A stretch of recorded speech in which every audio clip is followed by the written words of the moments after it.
In this video, we'll explore the different viewing options for reports in CustomBooks, specifically using the balance sheet standard report. If you're looking for more information on formatting your reports, be sure to check out our video on how to format reports. Once we generate the report, we have two viewing options: Present and Analyze. The Present view is a read-only version that offers a clean and professional-looking report.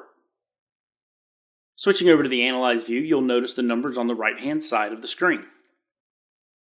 These numbers represent the level of detail displayed in the report. By default, we are on level 4, which shows the most detailed view. If you select level 1, the report condenses to a high-level summary. Returning to level 4 and double-clicking on a balance opens a general ledger report for that account, allowing you to see the transactions that contribute to the balance.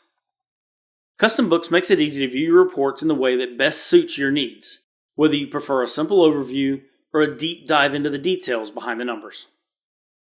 Thank you for watching. If you enjoyed this video, please check out our other videos. Make sure to like and subscribe to keep up on all the latest news on CustomBooks.